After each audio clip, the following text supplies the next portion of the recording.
So Beck, unlike most people, you got the news of the transplant going ahead. You had the transplant, and then you had the most tragic news anybody could ever get whilst starting your recovery from a kidney transplant. Would you be open to sharing a bit about that? Yeah. So in 2000 end of 2012, beginning of 2013, we found out my husband had a brain tumor. So he had two brain surgeries, chemo and radiation, and I was his carer for a year. And I also had a 3-year-old and a newborn at the time. So that had been a really hard year, but he'd got better and it was doing well. And it was nearly 10 years where we hadn't seen any reoccurrence. So even his doctors were pretty happy and said, this Yeah. is, really good. And in the weeks coming up to now I look back, coming up to my transplant, especially that night that I got the call, he was acting a little bit strange. So his driving was a little bit slower than normal, and Yeah. he didn't want to play with the kids and things like that. But of course, my brain, I never wanted to think that anything was happening again. So got the call for the transplant. He dropped me off at the hospital and he seemed okay. We were both really excited, obviously, that I was getting the transplant and that sort of thing. So I had the transplant, woke up, and I'd spoken to him during the day, and he'd said that because I told him to get his eyes checked because he was a driver for Toyota, and he said his eyes were sort of tired. And I said, maybe you need glasses. You need to go get your eyes checked. So he was telling me he was at the optometrist. And then I think the next day, a couple of days later, he rang me and told me he was in hospital himself and that his brain tumor was back. And obviously, yeah, he was devastated, and I just lost it, and just all of a sudden. Yeah. So he didn't know prior to you going in, and he just had a few symptoms that you'd sort of picked up on subconsciously, but Yeah. obviously a lot going on, and then just a few Yeah. days later, the whole Yeah.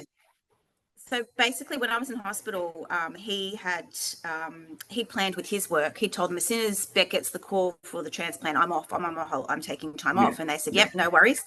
So I got the call. He planned to take his van back to work, which was a bit of a drive. So his brother would have to follow him. Sure. Apparently, he was driving a little bit funny. He sideswiped the van, which was, they managed to, there was no damage, thank goodness. But he was driving weird. So his brother took him home, and then the next morning he'd come to take the kids to school, and thankfully my best friend lives across the road and had noticed his face looked a bit funny.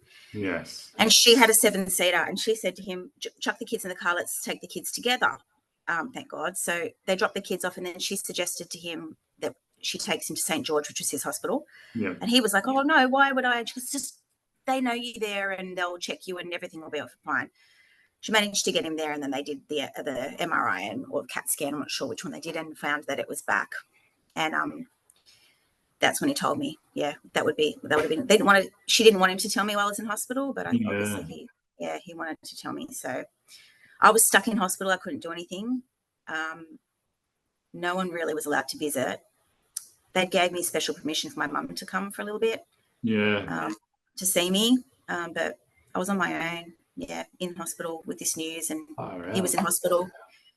It was, and the kids, people looking after the kids, and it was just, Yeah, obviously we've spoken to a fair few people now, and there's obviously challenges post-transplant, but nothing like this. Like, that's literally the most tragic of circumstances where you find out this news during COVID and you're stuck in hospital and you can't get any support and you can't get out of there.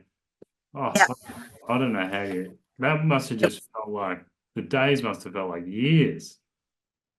It's almost as if I just didn't want to believe it was as bad as it could be. And I was sort of trying to be positive about it all. When I get out of here, well, I'll go see his doctors and it's going to be okay. He'll have another surgery and it's going to be okay. I was just so happy about my transplant. It was just a weird feeling of like being absolutely devastated, but also like absolutely ecstatic and grateful. Like I would bounce up and down during the day about it. But another challenge was that when I came home, you know, being close to the hospital, you need to organise your own transport to and from the hospital. So people that live regionally have accommodation and little minibuses things. So I planned for my husband to take time off and drive me to the hospital every day. That was now gone. Yeah. So I had to sort of think about what I was going to do from there as well, because as you know, you need to go every day for a while. And then you've got the kids as well to manage. So talk about emotionally overwhelming. And obviously when you're on all these new medications, they can throw your mood around just in a normal situation, let alone everything that's been compounded onto you. Some of the meds in hospital didn't agree with me. Other people that have had transplants would know, like the mycophenolate really messed me around until they got that bit right. But even coming out of hospital, my TAC levels were up and down every day. So it was looking back. I don't even really know how I did it. No. His family helped a lot because they're close. So his family helped with the kids. My best friend, I would have stickers on my chest. You really had to get the stickers into hospital to check in. I had different stickers from different hospitals on my chest every day, pretty much going from St. George to RPA back to St. George. And I'll be late sometimes because when I did come home from hospital, I just became George's carer straight away. So I'd had the transplant surgery, but I came back to a different person. So he dropped me off at the hospital that day, and he basically his brain was just changed so quickly. So he never actually asked me how my transplant went. It's almost as if he forgot. Yeah. Wow. I honestly can't even wrap my head around how you managed through all that. I mean, just going through the transplant myself with, you know, support from family and friends and even that was just such a massive challenge. So I can't even get my head around how you did it, to be honest. It's just I think it was just sort of like I had to. Like my priority was him and getting him better, not wanting to accept sort of how bad it really was. And but I never ever what's the word? My transplant was still important, so I made sure like I took all my medications on time and went to when they wanted to see me at the hospital. If they wanted me to do a blood test, I never missed anything. I did not show up. I would that was obviously really important, because looking back, if I was still on dialysis and I had to look after him, it would have been a lot worse. So it's as if the transplant came at the absolute best time, because if I was connected to a dialysis machine and having to care for him, it would have been a nightmare. Even more of a nightmare if it could have been. Of course. But I mean, far out, unbelievable. You just seem so resilient to me, and obviously there's times that you wouldn't have been, but it's really, really impressive to see someone so determined and strong and see you come out of it looking so well. It's unbelievable. Yeah. So well done. And I think it's a lesson for everybody to realize that, you know, we all think, you know, we've got it as bad as anyone in the world. No one could be worse in the situation than us at this worst point, but there is always someone that's going to be going through something more tragic, horrific. So thanks so much for sharing. I know it wouldn't have been easy.